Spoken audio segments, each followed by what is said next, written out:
Funding for KETC local productions is provided in part through the generous support of the Arthur and Helen Baer Charitable Foundation.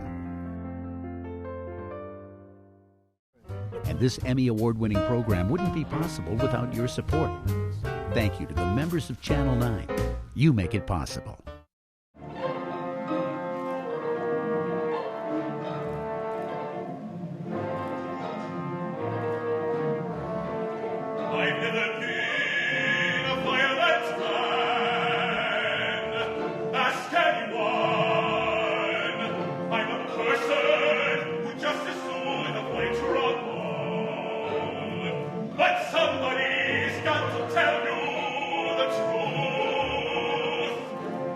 I chose this story because I felt that it was a drama that seemed as old as time. On the one hand, it's a story hot off television, something we all experience the pain of reading in the newspaper and watching in television. And then on another level, it's these conflicts and these hatreds are as old as the Old Testament. You are all wolves without ye. It's an opera based on an act of terrorism that could be characterized as the 9/11 of its time. Palestinian gunmen boarded a cruise ship in 1985, held its passengers and crew hostage, then murdered one of the passengers, an elderly, disabled Jewish American. There was something about taking a new look at a work of art 20 years later. It was almost exactly 20 years since the original production. And with everything that had happened in the world since, there was a real sense that the time for this opera had come. Our group was pretty cohesive, but we got pretty good at kind of figuring out ways to discuss difficult topics throughout the year. It's hard stuff, and in the midst of it, you have this ghastly story of this poor man who became almost a pawn for these folks who made a very distinct choice. He took my hand in both of his and mumbled something. All I heard was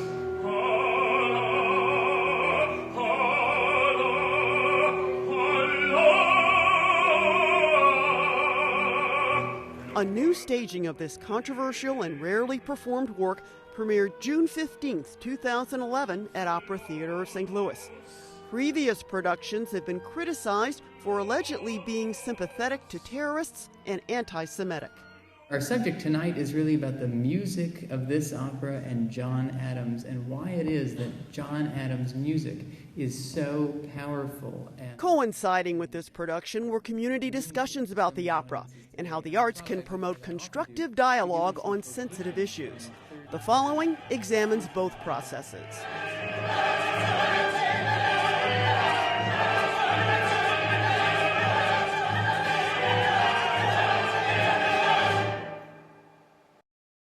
So can we take that from, is it then a strange sight, two boys with guns? a strange sight, terrifying, shoes, handbags, son of a glass. Opera Theater's artistic director, James Robinson, directed The Death of Klinghoffer. It was a good 2 years to plan it. Opera Theater St. Louis had done, in 2004, Nixon in China by John Adams. So when I became artistic director, Tim O'Leary, our general director, and I put together a list of pieces that would be interesting to do for Opera Theater. And the first one on my list was The Death of Klinghoffer. And Tim had great admiration for the piece. So we thought that would be a wonderful project for us. And we also knew that it was kind of a hot potato. So we made sure that we had enough time to plan it and to prepare the community for it because of the sensitive subject matter and the fact that it had initially been received rather poorly for a variety of reasons. St. Louis Post-Dispatch classical music critic Sarah Bryan Miller. It had been flattened critically, particularly by Manuela Holterhoff and Ray Sokolov in the Wall Street Journal and by Edward Rothstein in the New York Times. And then when the The concert version was done, Richard Taruskin, also writing in the New York Times in a huge long article, denounced it and called for censorship of certain points of view. It's late when they transmit. Sound carries better when it's later. I certainly followed the discussion, and it sounded like a horrible piece of work. And then I read the libretto, and I listened to it, and I wasn't sure where they were coming from with the charges of anti-Semitism. Leon and Marilyn Klinghoffer were celebrating their 36th wedding anniversary on the cruise ship Achille Lauro when it was hijacked by 4 terrorists on October 7, 1985. Youssef Majed al-Malki, Ibrahim Fatayar Abdul-Latif, Bassam al-Askar, and Ahmed Maruf al-Asadi belonged to the Palestine Liberation Front. They seized control of the Italian luxury liner off the coast of Alexandria, Egypt. The hijackers threatened to blow up the Achille Lauro and kill the 11 Americans on board unless 50 Palestinians held in Israeli jails were released. When their demands were not met, they shot Leon Klinghoffer and pushed him overboard in his wheelchair. He was 69 years old. The victimization around terrorism is so much broader than the actual event itself. And I think the greatest frustration in all of this is that so much time passes, and yet the pain can just still be so vivid and so horrible, and related to all the other events of terrorism that had taken the lives of innocents. The 4 terrorists were arrested, convicted, and imprisoned in Italy. Eventually, however, each was either paroled or released for good behavior. Their leader was convicted in absentia, captured in Iraq in 2003 by the U.S. military, and died of heart disease the following year. And just a few months after the hijacking and her husband's murder, Marilyn Klinghoffer died of cancer at the age of 58.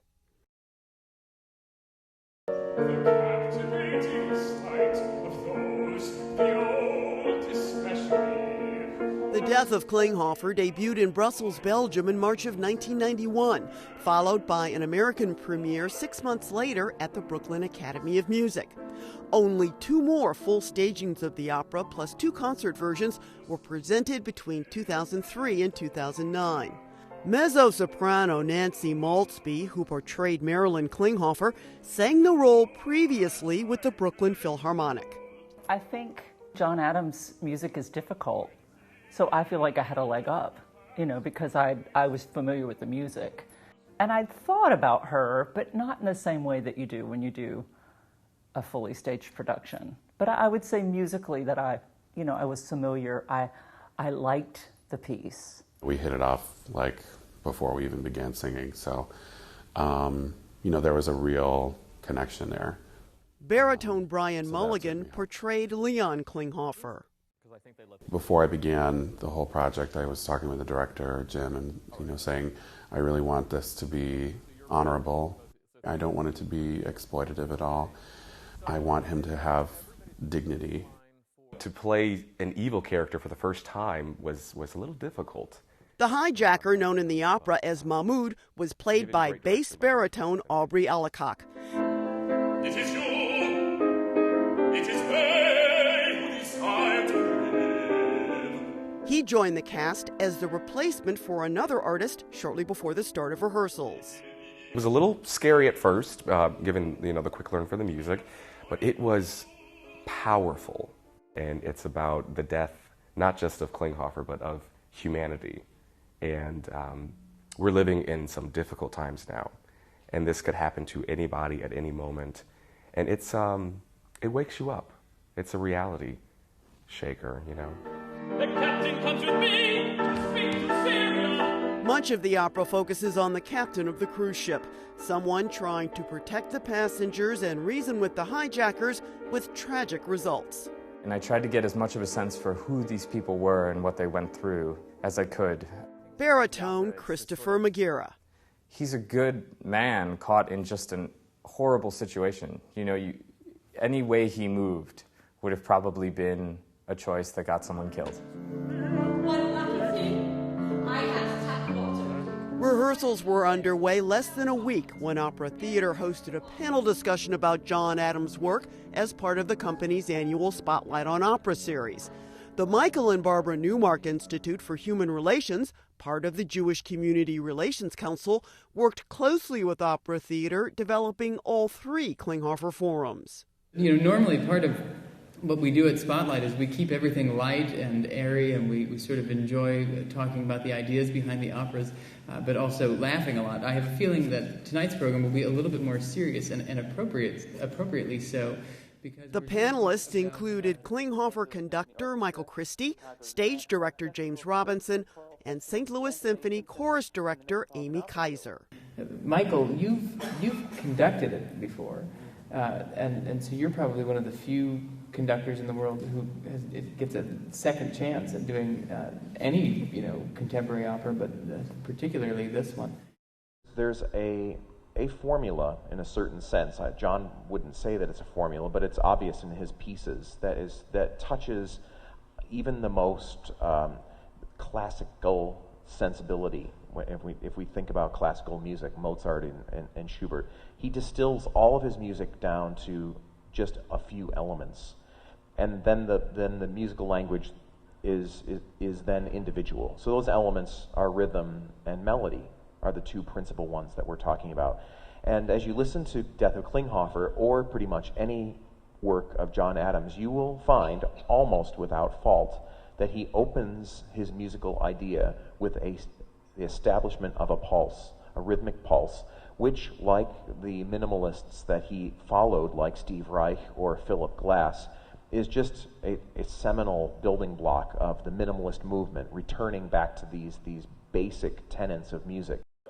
I think what distinguishes John Adams' operas is the fact, and I always say this about Nixon in China, is that it is one of the most theatrical operas I know, but there's no drama in it. Because we kind of know what happens, and you don't really get any drama. I mean, it's a piece about reflection and the juxtaposition of different scenes and all of this. People are often talking at odds with each other, and yet it always comes across in a very theatrical way. Robinson won praise for his direction of the John Adams opera Nixon in China in 2004. It was inspired by President Richard Nixon's landmark visit to China in 1972. And like the Death of Klinghoffer, Nixon in China had not been staged for a number of years when it was presented by Opera Theater. We co-produced that production with a number of opera companies around the country. It came to St. Louis first, and then it went to many other cities, Denver, Toronto, etc. And John pointed out to us it's actually played at least once a year since 2004 somewhere, that production.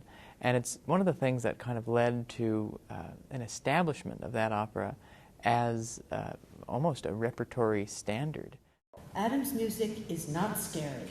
It is very powerful and moving directly, even on a first hearing.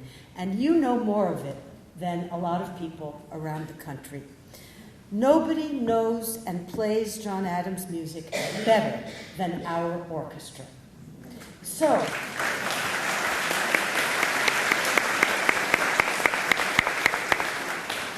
with the St. Louis Symphony musicians in the pit, it is perfect that Opera Theater St. Louis is offering us the opportunity, finally, to see and hear a new production of The Death of Klinghoffer.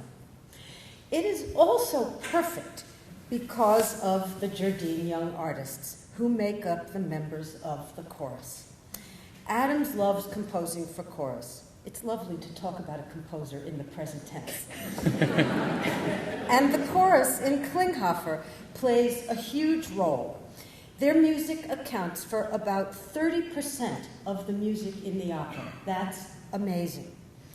It's about 40 minutes in total of music, and this is dense, incredibly difficult choral music in many different moods, all of which, of course, has to be memorized, staged, and sung with a tight sense of ensemble.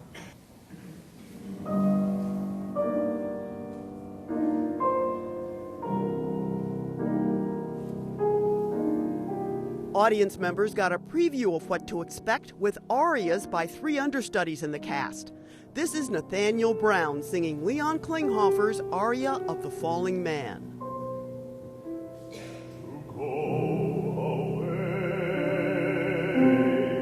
Not to take action and so decay, follow defection.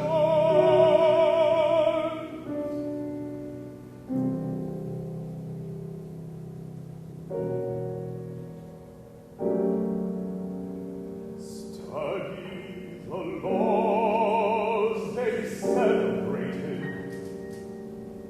knowing his house,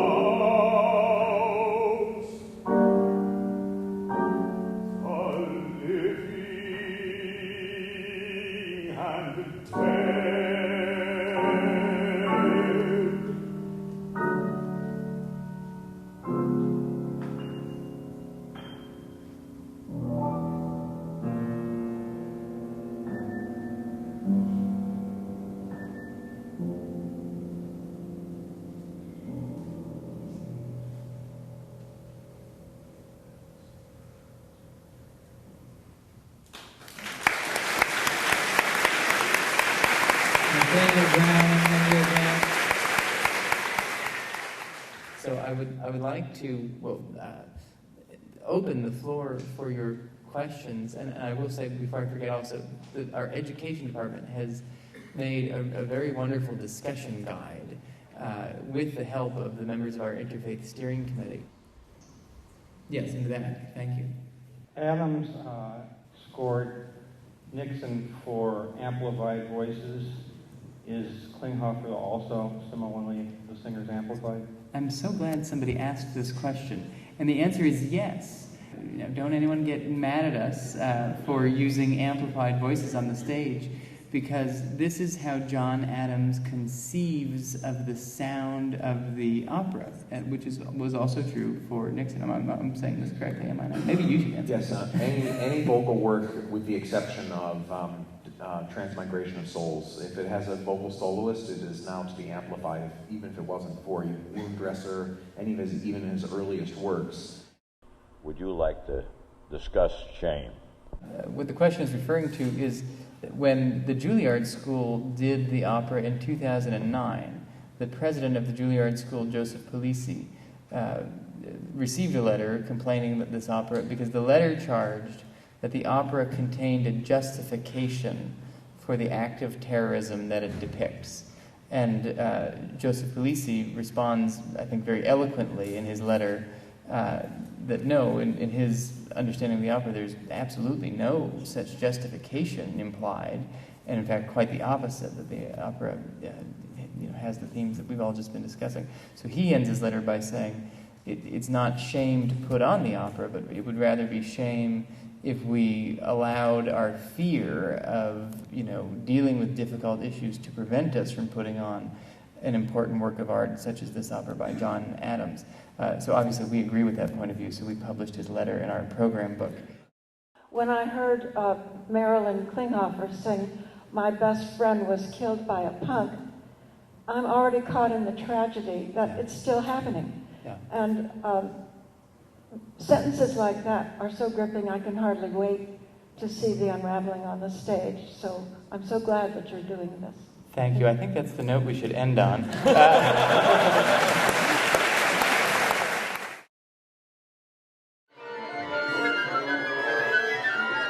The orchestra and cast had been rehearsing separately until this rehearsal at the Loretto Hilton Theater.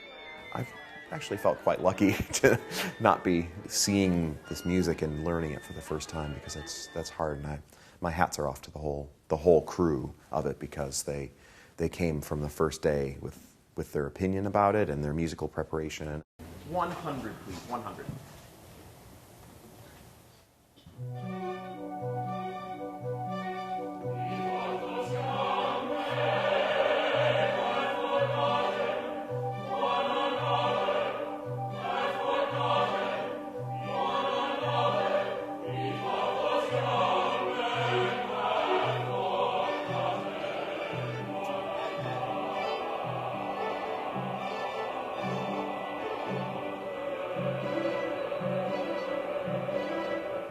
The chorus in The Death of Klinghoffer portrayed exiled Jews and Palestinians.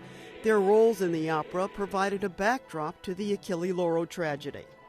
I liken them to the 12th man in football, or the audience. And so they're a key part of it. And so to watch them go through the rehearsal process musically and staging-wise was very interesting. Chorus members are part of Opera Theater's Jardine Young Artists program. It was established to nurture and develop young singers. Along with their choral duties, they sing supporting roles and understudy featured performers.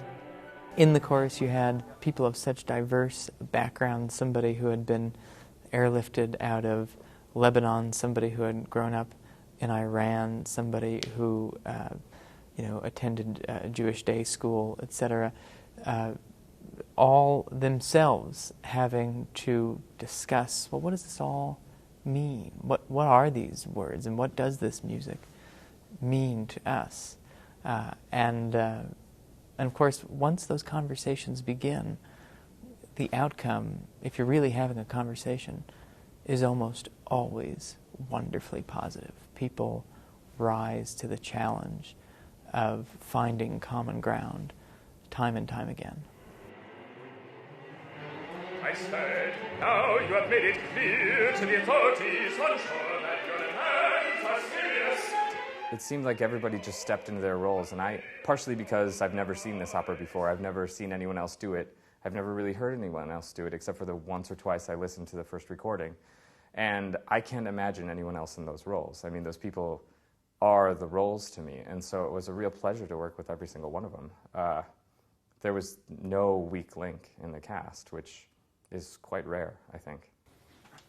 You embraced them. You embraced them. You embraced them. To be able to have the moments where you're in it and you're doing it, and it's incredibly heavy, and certainly rehearsal is where you want to fight through all of that, all of those tears and all of that emotion, so that you can perform.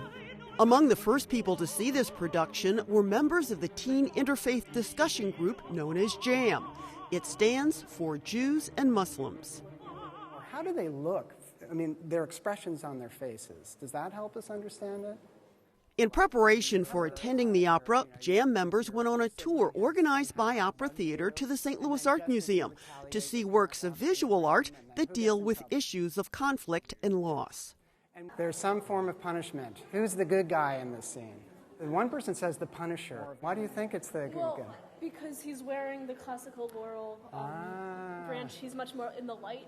JAM was founded in 2006. It's an annual program in which bi-state area high school students learn about each other's religions, cultures, and values. Other JAM members who attended this art museum tour included 18-year-old Abby Abrams of Ladue and 15-year-old Omar Faraj of Columbia, Illinois. Well, I always saw art were just like paintings. And when you look at it and try to see the person's intentions, it makes a huge difference to the depth of art and what it really is. It was interesting to hear each member of our group having their own individual take on the piece of art. So Abby, who's Jewish, and Omar, who's Muslim, made some personal discoveries at JAM meetings held in the homes of fellow members, like Omar singing a Torah for the first time. It's like a scroll, not a book, it's a scroll. It was pretty cool. Having the little chime that was set for the time when it would be time to pray, and it would go off and they all knew what it was, and it was just cool to see that we don't have something like that. JAM is a collaboration between the St. Louis Jewish Community Relations Council and the Islamic Foundation of Greater St. Louis. Officials of both organizations served on an Opera Theater steering committee organized in conjunction with the Death of Klinghoffer. We have a very strong interfaith relationship in St. Louis. Dr. Ghazala Hyatt was raised in Pakistan, completed her medical residency in the United States, and in 1986 joined the faculty of St. Louis University Medical School, where she serves as Vice Chair of Clinical Affairs in the Department of Neurology and Psychiatry. Dr. Hyatt has made dispelling cultural myths one of her missions. My favorite thing is that when I'm here, I'm defending Islam. When I go to Pakistan, I start defending America, it's just like you go there and I'm just surprised, but people have totally wrong ideas about what happens here or what the life is about or how the people are or what the policies are. And the same way, we need a lot of education here too. It was a leap of faith, and we approached this very carefully and very seriously. Batya Abramson Goldstein is executive director of the Jewish Community Relations Council. It went to the advisory committee of the Newmark Institute for Human Relations. This was a leap of faith. Somebody characterized it as being risky. And perhaps it was in some ways, but sometimes you have to take risks in order to achieve great gains. And I think that was the case in our working together with opera theater. Abramson Goldstein and Dr. Hyatt were on the interfaith panel of Opera Theater's second public forum on Klinghoffer. It's a great pleasure to welcome you to a work that fires the heart, exploring darkness and light in the Death of Klinghoffer. Looking out into the audience there, it looked like there were about 70% of the people who were opera people. And about 30% of the people looked to me like they were drawn to the event because it was an interfaith discussion and they weren't faces that I knew. I got involved in this process for a whole variety of reasons, one of which I'm going to confess publicly, and that is if Batya asks me to do it, I do it. Eden Theological Seminary President Dr. David Greenhall. The second reason is it was about the right moment. It was earlier, just almost 10 months ago, I think, or so, that we started talking about being involved together. I got involved in that conversation. And it was just about the time that the news was all flush with hatred of burning a Quran and a huge controversy in New York City about whether or not to build an Islamic center and how close it could or couldn't be to the former site of the World Trade Center. And as the news was churning all of this up and people were very distressed, I kept thinking I wanted to find people. I wanted to find people who shared at least my point of view that this was wrong, that we ought not to make terrible decisions and take generalities and project them, that we needed to find saner voices in this moment. I think the most important words when the captains tell him that if you talk to your enemies, it's like simple thing what we talked about, dialogue. And he said which it says, evil grows exponentially, laying a weight upon the tongue. So if we do not talk, I think it just put that kind of, that we stop talking. So it's the less you talk, the lesser you're going to talk after that. And I thought there's so much depth and intelligence in that words besides poetry that's telling you that if you take the first step, it becomes easier, but if you don't, it becomes harder and harder with time. Has this production ever been staged in either Israel or Palestine? It's a good question, and I don't know of a live performance in that part of the world, but the film version did play at the Jerusalem Film Festival, and interestingly, it was programmed in the first annual Ramallah Film Festival in the Palestinian city of Ramallah, and there it was banned because it was considered pro-Israeli by the authorities, which is something that I sort of point to a lot because it just shows you how a lot of this is in the eye of the beholder. I know Leon Klinghoffer was in a wheelchair, and I do a lot with disabilities. And to me, I don't know if it's active in the opera, but I think that is the most significant part of the opera, not Jews, Muslims, politics, but the human condition. And when people take somebody in a wheelchair and deliberately pick on that person, that is a real significant point to me. I really appreciate your comments. And the answer is, of course, the fact that the character is wheelchair bound. A lot of people wondered when the opera was created, why on earth did they write this thing about this incident? And I think there was something about how could this have happened? The least likely person to have been singled out for being killed, you would have thought, rationally, would be the gentleman, the elderly gentleman in the wheelchair. So it's just mystifying how it could have happened.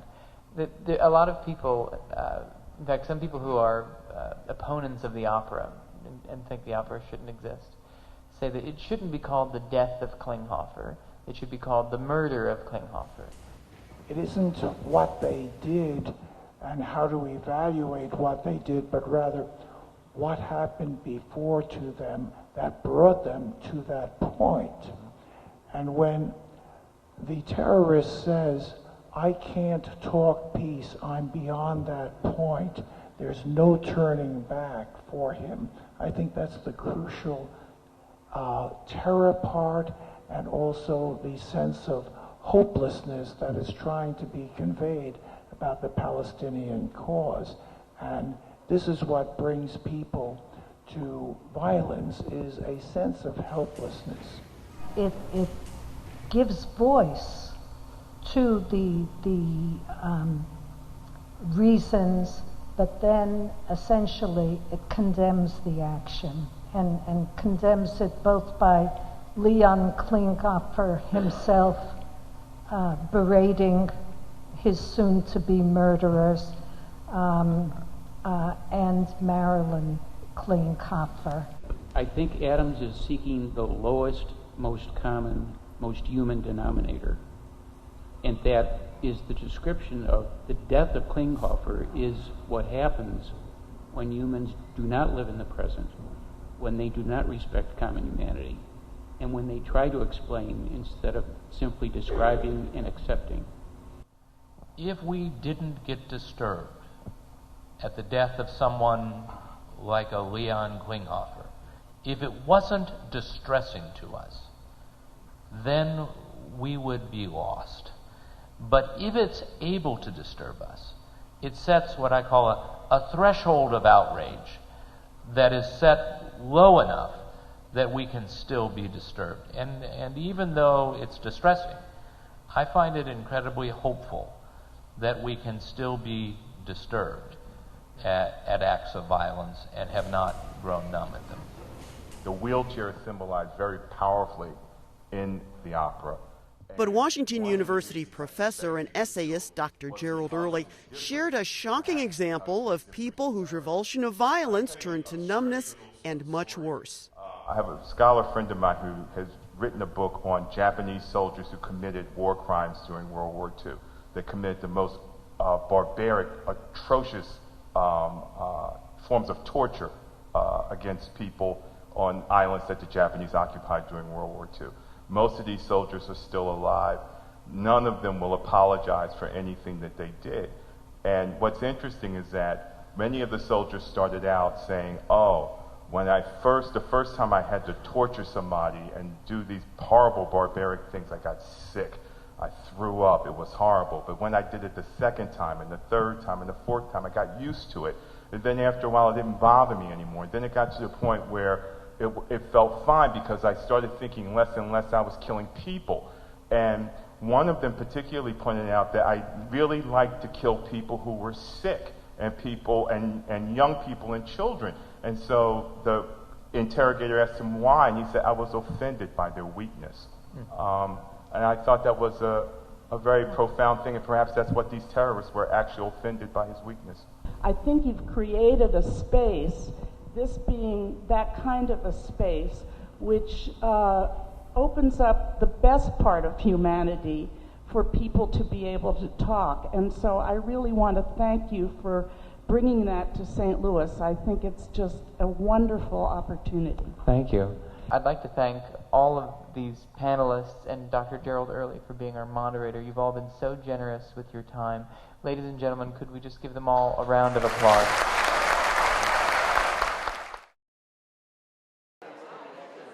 A 2-year journey to present The Death of Klinghoffer in St. Louis culminated at the Loretto Hilton Theater in June of 2011. Oh, I'm so excited to be here, to see a full staging of this after 20 years and done with such compassion and imagination and love. It's really extraordinary. I feel very, very lucky. It was the most highly anticipated production of the season, and as always on opening night, Timothy O'Leary was working the room. As opening night approached, I kept thinking to myself, you know, we've worked so hard and we've done so much to have this incredibly rewarding, you know, sort of civic dialogue project, and that in itself had been worth all of the sort of thought and effort that had gone into it. And as the opening of the opera came, I kept thinking to myself, you know, I hope this is as powerful as I remember it being in 2003. So when we have a living composer, it's really exciting to be able to perform his or her work, because you can ask them questions. And Opera Theater's Director of Education and Outreach Programs, Allison Felter, met with JAM members to talk about the production before they took their seats. Omar Faraj and Abby Abrams were among them.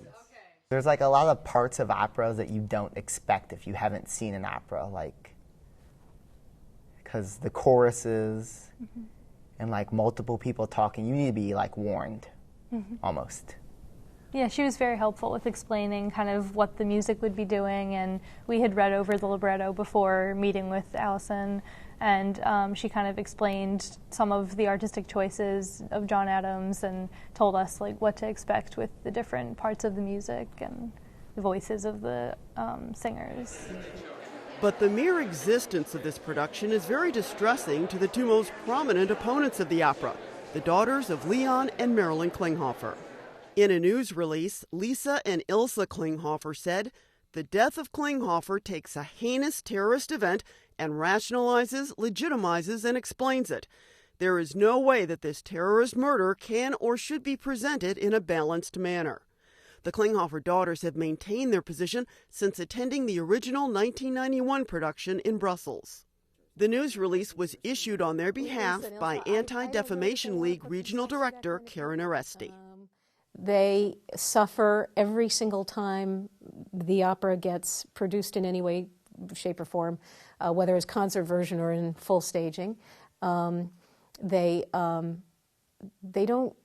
such a bad reaction to it the first time, and I don't think they need to repeat that. And I think what's important for them and empowering for them is to concentrate on the work of the foundation. The Leon and Marilyn Klinghoffer Memorial Foundation was established with the Anti-Defamation League. It's funded by an undisclosed settlement paid in connection with a lawsuit against the Palestine Liberation Organization. The foundation's mission is to combat terrorism through the legal and political system and through education. The education piece is really what is most important, and that's more valuable to them than seeing it. They've seen it. They know what it is. And I think they're also willing to say, as they did in their statement, we support the arts. Lisa herself is an artist. It's not the issue of condemning the arts generally. For me, like, what it's all about is trying to reach someone, get them to experience something, get them to think about something. And that's really what I would really like to express to the Klinghoffer children, you know, his daughters, that it really makes people think. The opera opens with the stark image that defines the work.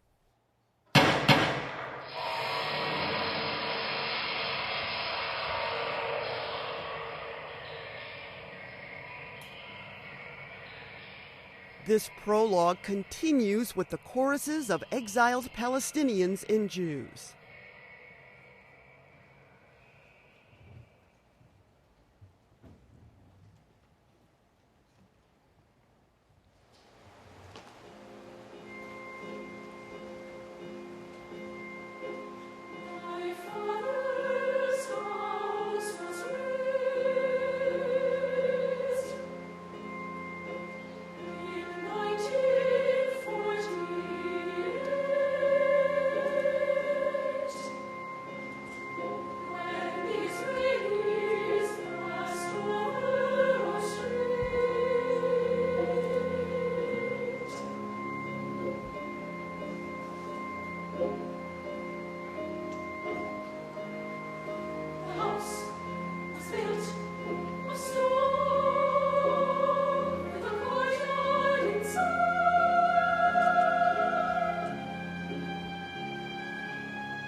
was just after 1:15.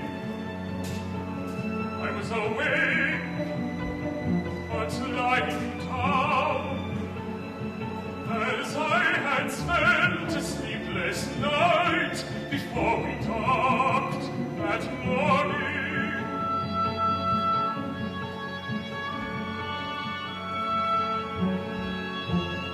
Thought the sailor's consolation is surely the night's analysis of the impressions of the day. Reviews on the whole were a far cry from the drubbing the original production received 2 decades earlier. Opera Theater's efforts were lauded by critics across the country and in St. Louis. Sarah Bryan Miller called the opera moving, never mawkish. It left me speechless. Normally, I'm ready to get up and run out of a performance. This was one that left me sitting to absorb it for a while. This is imperative. Now in silence, the children. Move! Please take your passports through the door! It was an extremely good ensemble. And with an opera like this, that's very important. Everyone has to be strong dramatically. Everyone has to be strong musically. This is not the kind of opera where beauty of voice is always the most important thing, but musicianship sure is. An editorial in the St. Louis Jewish Light said about the opera, "Surely we need not analyze the right of Klinghoffer to exist. The question more constructively asked might be, should it exist? Our answer is yes." Overwhelmingly, the response that I heard from people who attended the opera was just hugely positive. There were some people who sort of put a hand on my shoulder and said, I was very skeptical of this, but this is very powerful. And, that was especially gratifying, when the piece itself had been able to be sort of heard and seen on its own terms and sort of won over people who had been concerned or skeptical about what its content really was. I liked it. I felt like there was one part that was a little bit unnecessary, but other than that, I liked it. Would you mind telling me what it is, or? Like, I don't know. It was just like one part at some point he's like, because it's a ship's captain, he's talking about the terrorists, and he's like, I think he said Allah, like associating Muslims with terrorists. And I didn't like that personally, but.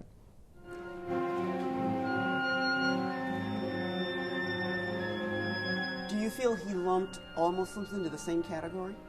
Yeah, kind of. I thought that it was really interesting seeing the opera after we'd heard all of the hype about it because it was so controversial, but really they did a fairly good job of balancing out. They kind of explained the story and the context without excusing the actions of the terrorists. And I was pretty apprehensive going into it because you're making a piece of art out of such a sensitive topic, but really it was a different experience from the way that it had been presented before we saw the opera, not by the opera itself, but all the media and the hype. And I thought that the artistic direction and everything made you get really the raw emotion of the whole story, and the way that they presented it was really excellent. JAM alumni led the final Klinghoffer discussion at Emmanuel Episcopal Church in Webster Groves. This time, participants' comments were based on actually seeing the opera. I thought it would be more controversial. Batul Hassan is a Ladue High School graduate heading to the University of Missouri-Columbia to study journalism.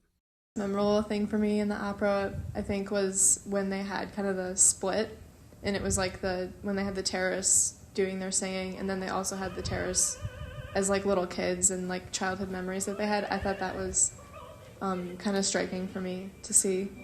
Hold your breath and sleep if you can.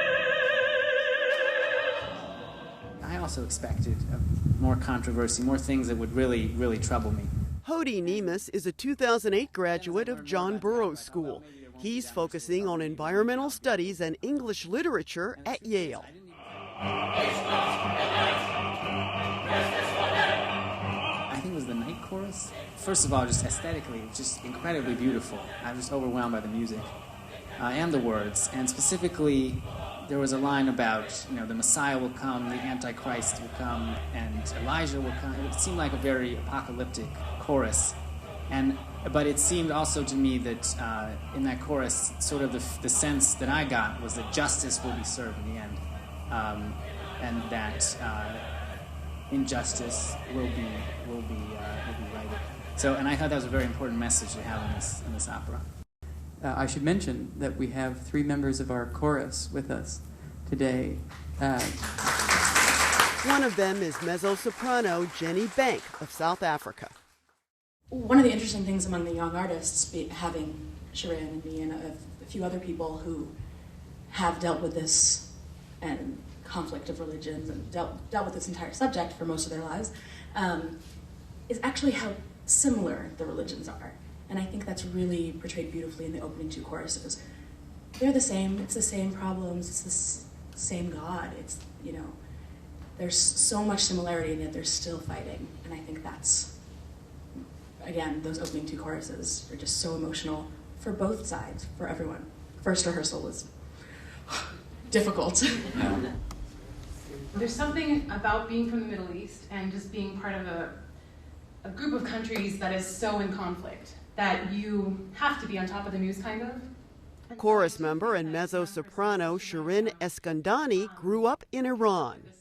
And I personally, I worked with a lot of Palestinian youth who came over to Canada and were, dealing with their traumas and stuff. And so that really got me to do more research in this issue.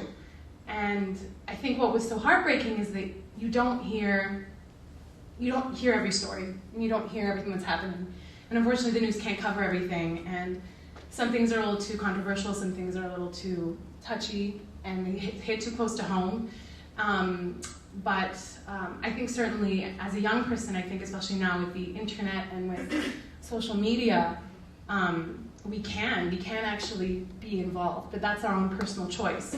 And I hope and I pray that more youth, keep up with this stuff because it is very important for us to know. But I certainly can say that I think young kids now are much more on top of things, especially with different types of media and with Egypt, and especially I can say personally with what happened in Iran, there was rioting 2 years ago with the elections, and that was all through social media that the kids, the youth, were able to mobilize. But to be specific about Palestine and Israel, I think that there's a wealth of knowledge out there, and I think Klinghoffer is a great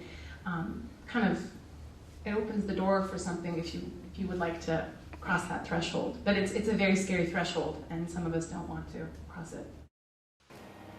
I think if you could talk like this, sitting among your enemies, the peace would come. Catherine was saying, if you put these ideas of peace down with your enemy, that peace would come out. And the response was, that's the day our hope dies. And I shall die too. That means we have not learned anything. And how could your organization, JAM, work towards so that that's not the reality that people still think or feel? I also was thinking about that line, and I think something I've learned from doing JAM, and actually because of JAM, I became involved in a couple of other interfaith dialogue groups.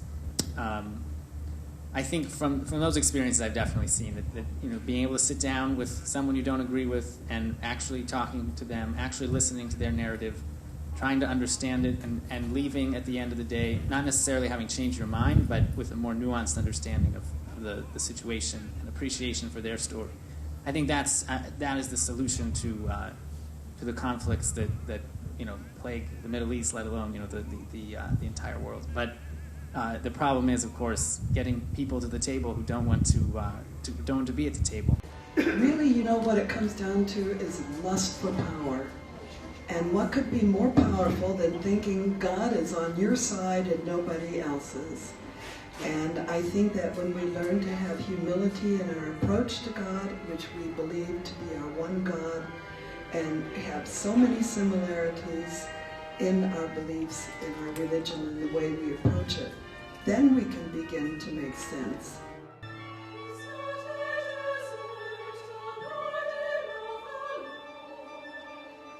At least for me, I came away with an understanding that all people are human, which I think we need to understand and go from there.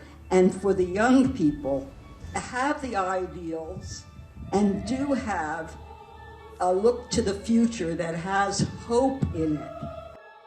So much of what happened around this work happened because of the specialness of the St. Louis community, which is a place where people, I said this over and over as we were starting, it's a place where people are primarily friends and neighbors who can find common ground with remarkable ease, so much more so than in other communities where I have lived.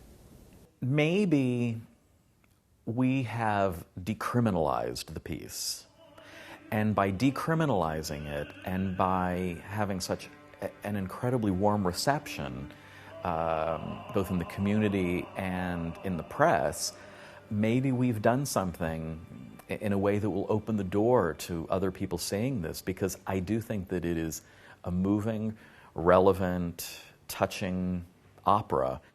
The Death of Klinghoffer will premiere in London in the 2011-2012 season of the English National Opera Company.